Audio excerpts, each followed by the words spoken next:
What the duck is up, everyone? We have some crazy movie news to go over from the last week between Scream 7, the Oscars, Emilia Perez, and a stacked lineup of cast for Christopher Nolan's The Odyssey. Let's dive into it. Not to mention, as always, with me, my co-host Garrett. Yeah, hi. I'm just giving an outline for what this episode will be. But yeah, a lot of movie news to go over. Definitely want to start doing some more movie news episodes because we've gotten some crazy news over the last week that is just impossible to not talk about. But let's start it off today with Scream 7. We've had some crazy Scream 7 announcements over the last week. A few of those announcements including Matthew Lillard returning as Stu Macher for Scream 7. Scott Foley returning as Roman Bridger for Scream 7 as well. And if you are familiar with the Scream franchise, you do know that Stu Macher has been unalived since Scream 1, and Roman Bridger has been unalived since Scream 3. Now, there have always been theories that Stu Macher is alive. Matthew Lillard did make a brief cameo in Scream 2 as an extra at the sorority party. Oh, I didn't know that. He was dating Neve Campbell at the time and was just visiting the set. And so they threw him in as an extra for one of the scenes. That's cool, actually. Yeah. And then once again in Scream 5 for some voiceover work. So there's always been theories that Stu Macher is alive. Now, Roman Bridger, he was shot in the head. Don't know where they're going with either of these. There's also been casting announcement of Joel McHale as Mark Evans, who will be playing Sidney Prescott's spouse. Now that means Patrick Dempsey's Detective Kincaid will not be in the movie, as they were never able to come to an agreement on that. Meaning, I don't know. I mean, I don't know how they're going to work that in too, because they were always planning on Detective Kincaid, Patrick Dempsey's character, to come in and play Sidney Prescott's husband. Yeah. As they got together at the end of Scream 3. Isabel May as Sidney Prescott's daughter, and Jasmine Savoy Brown and Mason Gooding returning as the Meeks Martin siblings, which they are part of the Core 4, which I'm kind of shocked that they were to return.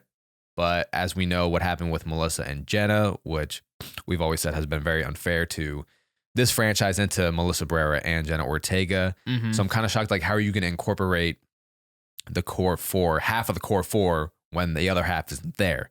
But with these announcements from Scream 7, do these casting announcements just make the Scream franchise seem that much more desperate? You could say that.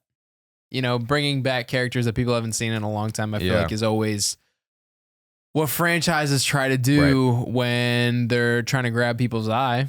Well, and I think it looks all the more desperate because they fired Melissa Barrera and because Jenna Ortega decided not to return as well. Yeah. So because you have our main stars, our main actors not there of this storyline within the franchise, it definitely makes it seem more desperate. You know, Neve Campbell was supposed to be in Scream 6, so I think it does make sense that Neve Campbell returns. Yeah. And I'm happy that, you know, she is getting paid what she is worth to this franchise because she wasn't in Scream 6. Because of contract dispute. Yeah. So Neve Campbell was always going to be still around for the Scream franchise, but now they are bringing people back from the dead with Stu Macher and Roman Bridger, and it makes you wonder what their role is going to be and how desperate are they.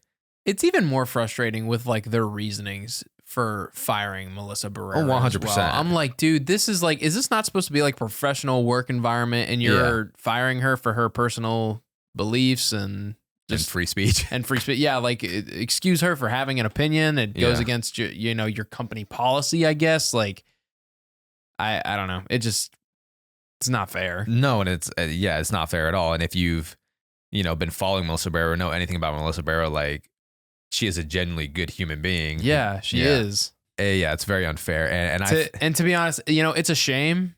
It is a shame, but if this 7th movie, fucking crashes and burns, kind of deserves it.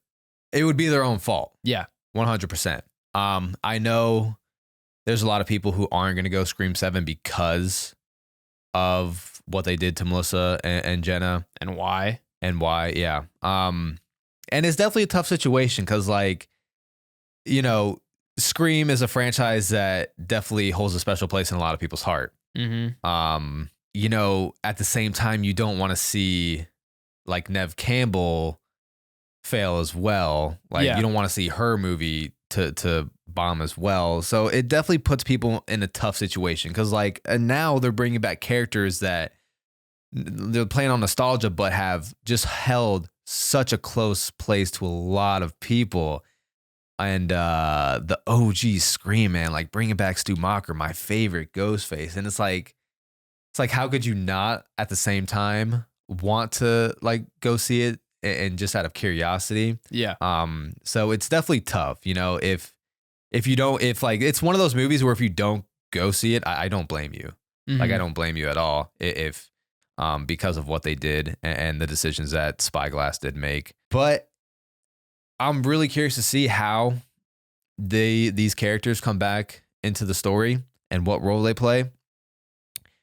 You know, Kevin Williamson is directing Scream 7, which he is a huge reason why the Scream franchise is what it is today. He was the writer of the screenplay for Scream 1, Scream 2, Scream 4. I'm not sure. I don't think he wrote Scream 5 and 6. I think that was Spyglass Media. Yeah, probably not. Yeah. But yeah, he is a core. He is the reason why Scream is the way it is. And obviously Wes Craven had a huge hand in that too. But those two go hand in hand with this franchise. And I'm really shocked because people were kind of shocked that he's bringing a character back from Scream 3, the movie where like they kind of shunned him away and didn't want him to. So I can't stand Scream 3. You don't like Scream? I don't like Scream 3. It's the worst of the franchise. It's not the worst of the franchise. Worst. It is not. It is the worst. It's not the worst. It's the worst. It's not the worst. It's literally the worst. It's not though. It is. No, it's not. Why is it not? It's the fucking worst. We've gone over this before. Yeah, we have, and it's not great. I don't know why you keep defending it, but I'm a Scream 3 defender, clearly. But and I don't like Roman's character. I like Roman. I think it's a bad. He's like the worst Ghostface too. One of them. How? Cause, well, spoiler? Oh shit, yeah. Well, movie came out in fucking 2000. It did come out a long time. Yeah, it did 24 years ago. Did come out a long time ago, but he's not an important enough character to me. He's like always in the background and like doesn't, pay any, I don't pay him any mind. So when it's him, I'm like, and I get that's like kind of what you want. You don't want to expect who it's going to be. Yeah, because the first two, there was a lot of emphasis on who the Ghostface reveals were because we saw those characters quite often. However, which is what made it special. You didn't know who to trust. Like the fact that Roman like really wasn't intertwined with like our main characters of the third movie. That's why I was like, who the fuck is this guy? Why do I care that he's the guy? I'm the guy. Okay, you're the guy again. Glenn Powell. I don't know. I really love the Hollywood setting to Scream 3. And there's a lot of themes in that movie that were ahead of its time too, and playing on the whole misogynistic side of like the Hollywood producers and all that. And I don't like Roman. I don't like Scream 3. I like Roman. I like Scream 3. I don't. I like the setting of it. I hate how PG they made that movie. None of the kills are good. It wasn't their fault. Doesn't matter. It wasn't their fault. I don't care if it wasn't their fault. There's a censorship going around. Blake, even if it wasn't their fault, guess what happened? It still got censored. And that's what we see in the fucking film. So, yeah. I like Scream 3. Scream 3, worst of the franchise. Debatable. Worst. Debatable. Worst. So, anyways. It does scream desperate, though. Get it? Yes. I think it does scream desperate. Like, it's so strange. They're trying to make up for their horrible decision of getting rid of Melissa Barrera. And they're really tugging at nostalgic strings for me right now. Yeah. Because how could I not be excited about Matthew Lillard returning to this franchise? I fucking love Matthew Lillard.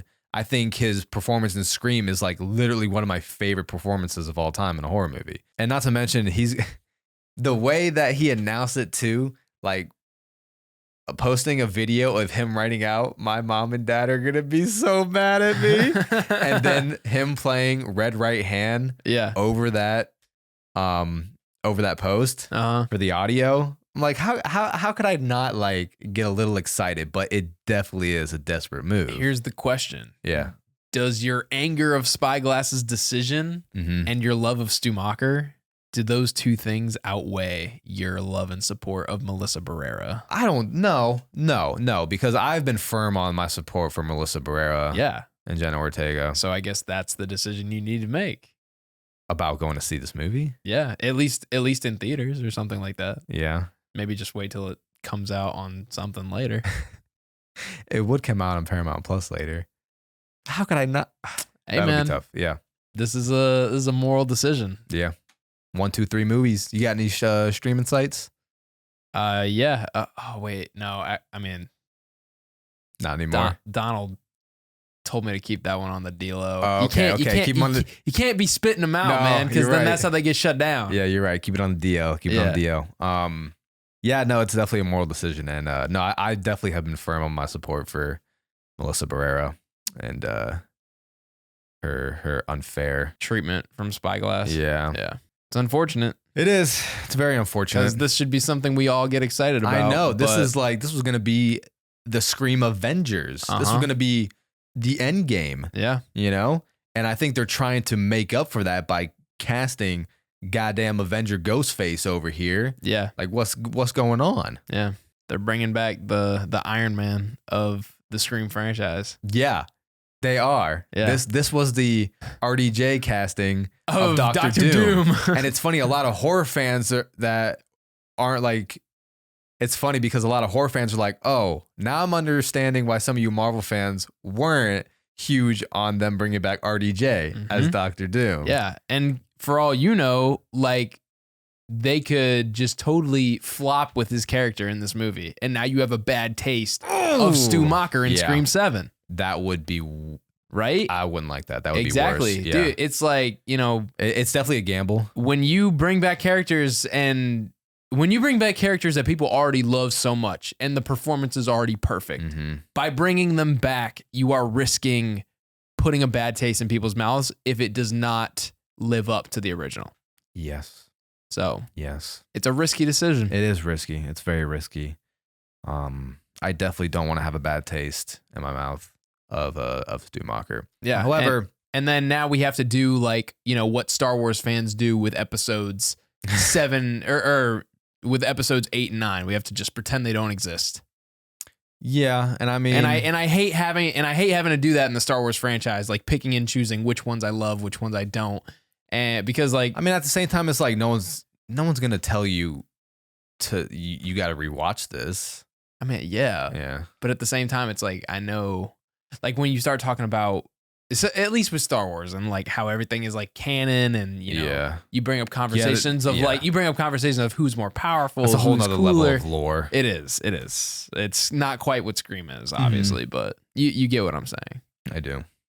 Yeah, very interesting. I'm very curious to see how this plays out. I don't know. We'll see. And we do know Courtney Cox will be back in Scream 7 as Gale Weathers. She should have been dead in the previous movie. She should have been. She should have been. Her character should have ended as well. A legacy character that should have ended. Yeah. Like, out of all characters, like, and you're going to have Dewey not be there for these next two, for Scream 6 and Scream 7. Like, I get, like, I'm understand why they ended his character. Like, that's what you're supposed to do with some legacy characters, right? Yeah. But now they're bringing back the goddamn Avengers for Scream 7, and it's like, but Dewey's not there? Yeah. I think that's unfortunate. It's stupid. Just got to watch from the sidelines. Got to watch from the couch. Yeah. All right, moving on to the next movie news. Yeah, Jesus, we spent a lot of time on that. A lot of buzz right now happening with Emilia Perez. Oh, you don't say. And not in a good way. You don't say. Not in a good way, which is great for me. And me. Yeah. So. Shit, I might hate Emilia Perez more than you. I don't know, man. I really don't know. I fucking hate it. Like, I get you. You definitely get more passionate. You probably hate more movies than me, but like. I feel like when I do hate a movie, I feel like it's because this one is like such a disservice to musicals. Yeah. And how horrible this movie is. And it's getting nominated over much more deserving movies. So, Trouble in Paradise for the Oscars. They're facing a lot of backlash right now, as is Emilia Perez. Carla Sofia Gascon has been facing backlash after old tweets have resurfaced. Islamophobic tweets, racist tweets, homophobic. One tweet defending Hitler. Yeah, go look it up. We've seen people canceled for less. Oh, 100%. Yeah, 100%. Not to mention, not only just Carla Sofia, but the director of Emilia Perez called Spanish like the language of the poor and immigrants. Wow. I didn't hear that one. Yeah.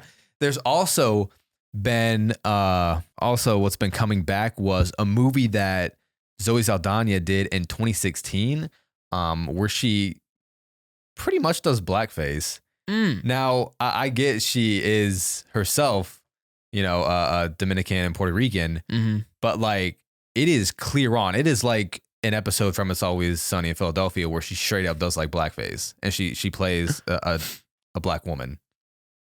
So, woo, Emilia Perez, I've never seen a movie with this many nominations put their own foot in their mouth like this. This is crazy.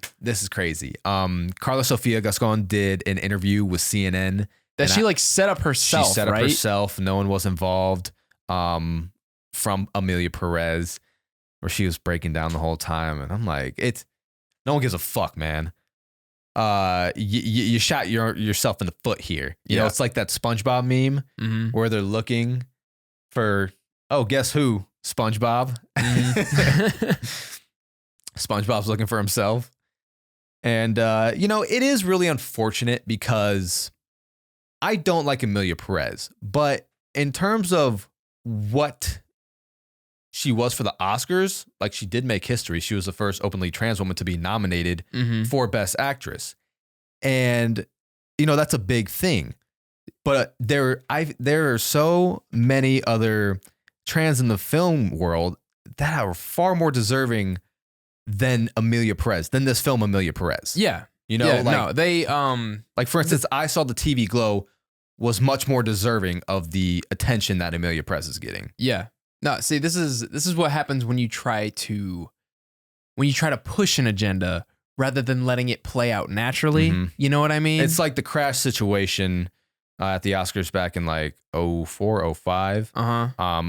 People have been calling Emilia Perez the Crash of the Oscars, where that won because it was trying to push like the message of how bad racism is. Yeah. But at the end of the day, it just did a terrible job at relaying that message like Emilia Perez does. Yeah, no, it's like, dude, it's like if you're gonna, obviously we want these strides in film to happen. We want them to happen.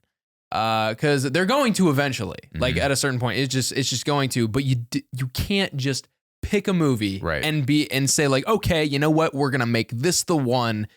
Doesn't matter if it's good or not. Yeah. This is what we want. And be like, hey, look at us. Yeah. Like, nah, you can't do it like that. You can't make it a good movie. Yeah.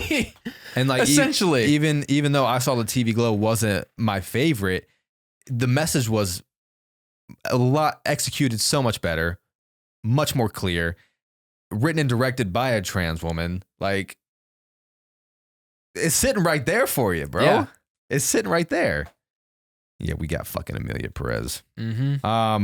So, however, I don't know what's going to happen. Do they replace Emilia Perez? I don't think that'll happen. I don't think so. But, it could definitely hurt their winnings. It's possible. Is it possible that Emilia Perez now, making history, gets getting 13 all these nominations and no wins, and now makes history again by winning 0 awards?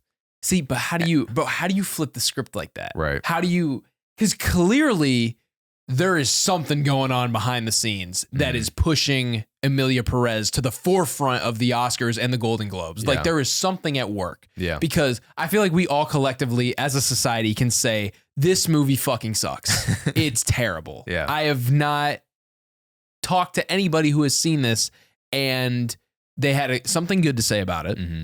And also, it's rare I even find people who have seen this. Yeah.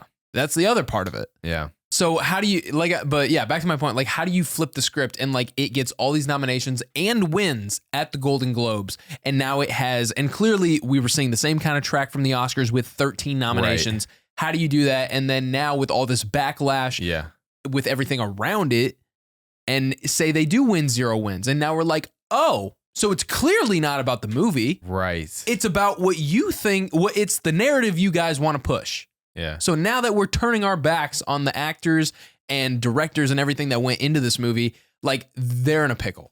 Yeah. Because honestly, I say the smartest decision for the Oscars is to just continue with what they were doing and give the wins to Emilia Perez like they want to do clearly. Because if they backtrack now, it's going to open a whole nother can of worms. Because like you said, it was never about the movie. It was never about the movie. It's about the people that you want to win these awards. Yeah. Interesting. That's a pickle. It's a pickle for sure. They put themselves in a pickle, and I'm telling you, if they backtrack, whole nother situation. Okay. Now here's a question too. Now apparently Carla Sofia Gascon was also kind of trash talking one of her opponents in the same category from the movie I'm Still Here, which is against Oscar regulations as well. Yeah. Can't do that. Yeah.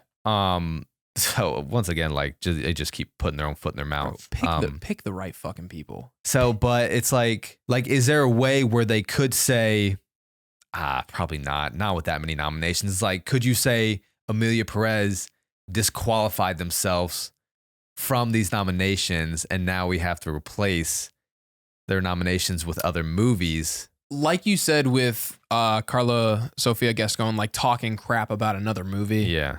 And another actor, which is against the if that's clearly against regulations and things have been replaced in the past or whatever, and and the Oscars has a track record of that, I feel like that would be a better reasoning to replace it and not all this other stuff that they're bringing back from the past. Mm-hmm. But unless it's like a clear violation of like Oscar rules or something like that, I don't think they can do anything about it. So weird. And it's so weird because like people have been banned from the Oscars for like years, but then did Will Smith get banned? I think for a period of time for smacking him. Yeah, yes. yeah. Yes. Okay. For sure. My God, you can't just fucking do that. Wow, that shit was crazy when that happened. I can't believe it. I still can't believe it actually happened. But I poor Chris Rock, and also like that was just so disappointing from Will Smith. You know how many people looked up to him, and for him to do that. I mean, I still went and saw Bad Boys. That shit was great. No, I know, but it's like every time I see him on screen, like that's one of the first things I think of now. Really? Yeah. I'm like, what? And I'm not gonna lie though, Chris Rock is a bigger he's a bigger man than me. I don't know if I could have just sat there and like carried on. I'd be like, however, fuck this. It is Will Smith, and Chris Rock's not a big dude. In terms of physical fighting, you're right. Yeah. I would have had to put some moves however, on I feel like I would have maybe just walked off and been like, fuck this. He could have done something like what the fuck was that? Yeah. I'm cursing a lot in this episode. But yeah, no, I feel like I wouldn't have just gone about my day and continued with the show. I would have been like, are we still going? Are you serious? You just gonna let this guy walk up and smack me? Yeah. Yeah. Like no security walked over? Or Yeah, it's wild. No, that was crazy.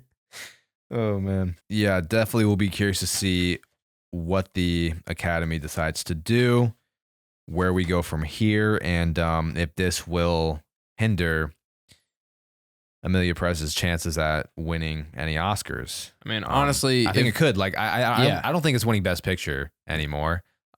Anymore, like it should even have been in contention. Yeah, you're not wrong. Like, it should never have been considered for winning Best Picture. But after seeing what happened at the Golden Globes, there was definitely a chance. Possibility. There's a big possibility.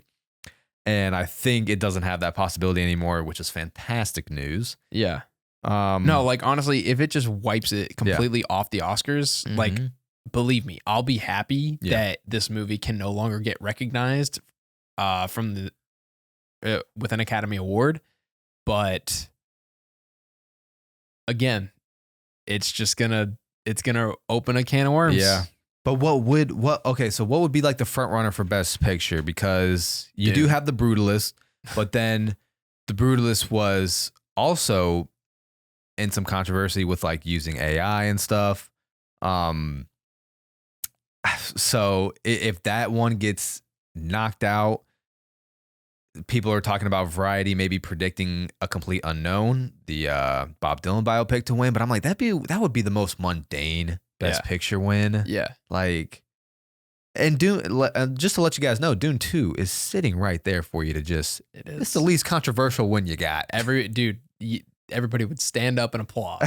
They'd stand up and applaud. Oh, man. Because there's also some great movies that weren't even nominated in that category. Mm-hmm. But speaking of great movies, Christopher Nolan's The Odyssey cast is looking absolutely stacked. Yeah. We've had a few announcements in the past week that have added on to this amazing looking cast. Dude, how's he keep doing this? I don't know, man. Like I think everybody just like, Christopher Nolan, sign me up. I don't even care what I'm getting paid. Nope. They just want to be a part of history. Yep. Yep. So for the cast so far, we have Zendaya, Tom Holland, Anne Hathaway, Robert Pattinson, Matt Damon, John Bernthal, Charlize Theron, Lupita Nyong'o, Samantha Morton, John Leguizamo, Bill Irwin, who was the voice of Taurus in Interstellar, Benny Safdie, Himesh Patel, who was in Christopher Nolan's Tenet. Now, this is a rumor, hasn't been confirmed, but I have heard the rumor of Mia Goth possibly being cast as well. Oh my God, I'd be so ecstatic about that. She's one of my favorite actresses right now. I think when you have this many stars, though, it is disappointing. It gets a little sad because they're not all going to have the screen time that you want. Yeah, no, for sure. Especially with this many stars. Like, this is unreal. I mean, this is like his Oppenheimer. Oppenheimer had a stacked cast as well. An incredibly stacked cast. Incredibly stacked. And I think people just want to be part of a Christopher Nolan movie at this point. They do, bro. And they saw what happened with Oppenheimer and all the accolades it got, all the Oscar nominations, and thought, maybe my career might benefit from this. Yeah, they just want to put on their resume, worked with Christopher Nolan. But yeah, I mean, you get a director who has the reputation like Christopher Nolan does. It's like, who doesn't want to work with a director like that? Like we were talking about, when you do work on a Christopher Nolan movie, like, Christopher Nolan is the star. Yeah. That's why these actors are willing to take pay cuts like RDJ did and Matt Damon, because Christopher Nolan is the star of his movie. Now it hasn't been announced what roles the actors have been cast for yet. So I'm sure those will be announced down the road, but I think they've started filming, if I'm not mistaken. So I've seen some pictures of the set and everything. Obviously Christopher Nolan loves his sets. We'll see if they actually get a 3-headed monster for this story. But yeah, obviously great things to expect from The Odyssey. Is there an actor? Is there a casting choice in here that you're most excited about? Oh, I also forgot Elliot Page as well. Yes. Was in Inception. So a lot of, actors that Christopher Nolan has worked with before. Is there a casting choice in here that you are most excited for? Read it out again. Zendaya, Tom Holland, Robert Pattinson, Matt Damon, John Bernthal, Charlize Theron, Lupita Nyong'o, Elliot Page, Samantha Morton, John Leguizamo, Benny Safdie, Bill Irwin, Himesh Patel. I got 2. Okay. I think my 2 are going to be Robert Pattinson and John Bernthal. I knew you were going John Bernthal. Yeah, John Bernthal. Yeah, that'll be the first Christopher Nolan movie that John Bernthal is in. Dude, clearly we're big fans of John Bernthal. That man needs some more respect. Yeah. He needs some more respect. Hey, maybe this will get him that respect. That's what I'm hoping. Yeah. I love John Bernthal. Yeah. That's Punisher, baby. He's going to be in this old Greek story. Let me tell you something. What is that? What is that? What is that? He's gonna look at the 3-headed monster. What is that? No, really excited. I love John Bernthal. Robert Pattinson, that's a solid choice as well. Fucking love Robert Pattinson. I'm curious to see how the dynamic plays between Zendaya and Tom Holland in this movie. Yeah. obviously being engaged now, but also we've seen them as MJ and Peter together. Honestly, in the I will Spider-Man say, movies. like off screen, they're like one of the healthiest relationships I've ever seen. Like of like a celebrity couple. Yeah. Like I feel like they're both so emotionally intelligent. Well, I think what's great too is that Tom stays off of social media. They both do. Yeah, for the most part, yeah. Yeah. I think like anything that has to do with like their private lives, they don't post. They don't post. But I think like Tom completely stays off social media at some points. And I think what's nice too is that if they really need to get away from Hollywood, like Tom Holland does stay away from Hollywood and lives overseas in the UK. And so like that can be a good escape for them as well. Mm-hmm. Just to stay away from that Hollywood. And also, like, that's not the only thing he's doing right now. Like, he started his non-alcoholic beer company. Yeah. Since he had his whole, revelation about, alcohol. And Zendaya's just been in good movie after good movie. Mm-hmm. I did actually hear them talk. I heard something about them saying they would retire from acting when they have a kid. I heard that. Yeah. Heard that. I don't think they would retire forever. Maybe not forever. No. I would say at least for like, I could see them disappearing for like 10 years. I mean, yeah. And like, in like those very critical early stages of childhood for their kid. And like, and even when they did come back, I feel like they would come back in like small quantity, be like something here, something there. But not like doing acting full time again. Yeah, I could see them doing small quantities.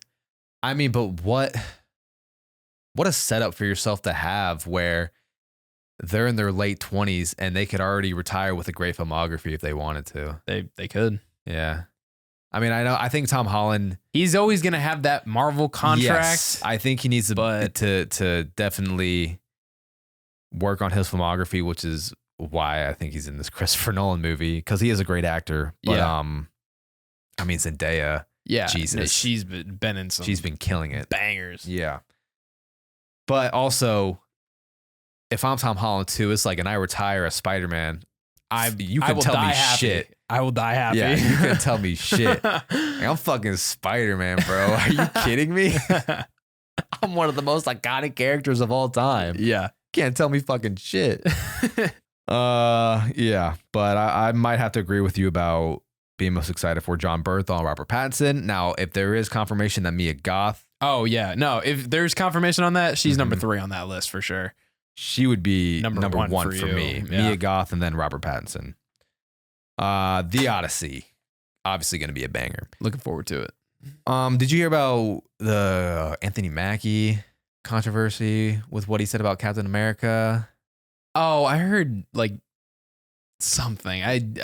I heard like cliff notes some of it. people. Yeah, I don't even know if I've heard the cliff notes, but I did hear something about like Anthony Mackie and comments about Captain America. Yeah, I didn't even hear what he said though. They were just asking him about what like Captain America means to him, and he was just saying what Captain America means to him, and not so much that even like that, and like that America. You know what? Let me just pull up the quote. Yeah, because I think that's a very important thing to get the quote correct. Yeah, that'd probably be good. Okay, so the comment was what Anthony Mackie explains what Captain America represents for him. There's a quote where he says, Captain America represents a lot of different things. And I don't think the term America should be one of those representations. It's about a man who keeps his word, who has honor, dignity, and integrity.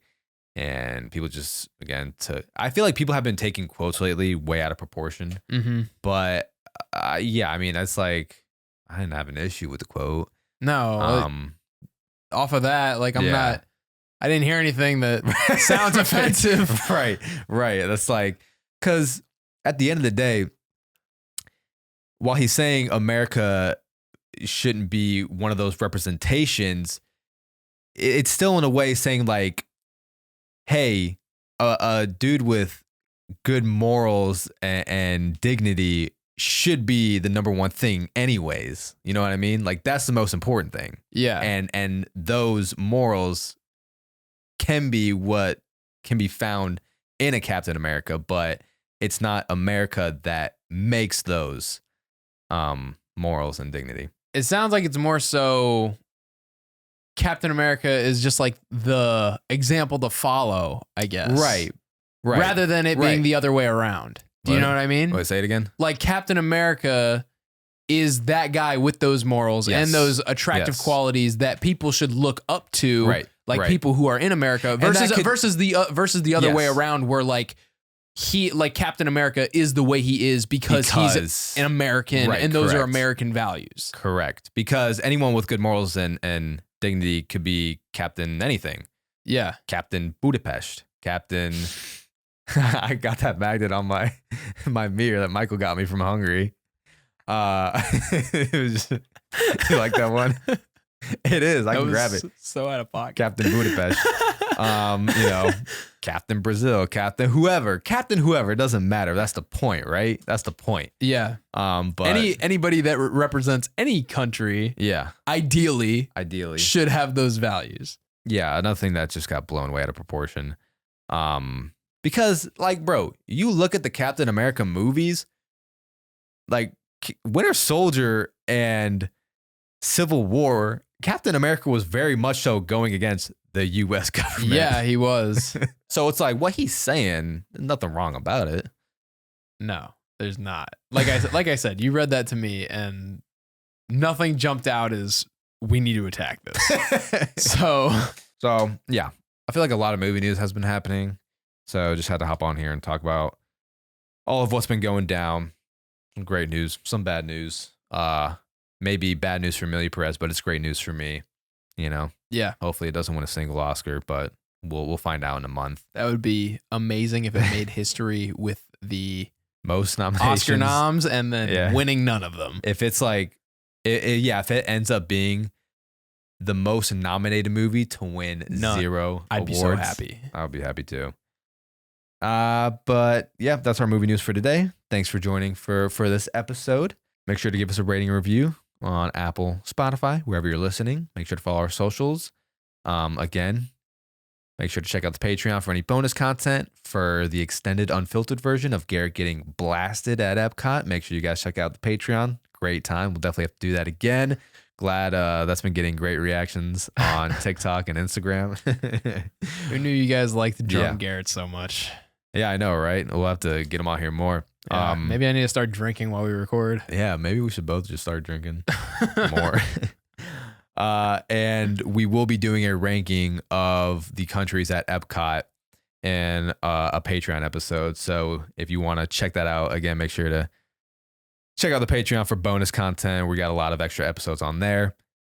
And we'll see you next time on Duck Takes. See you guys.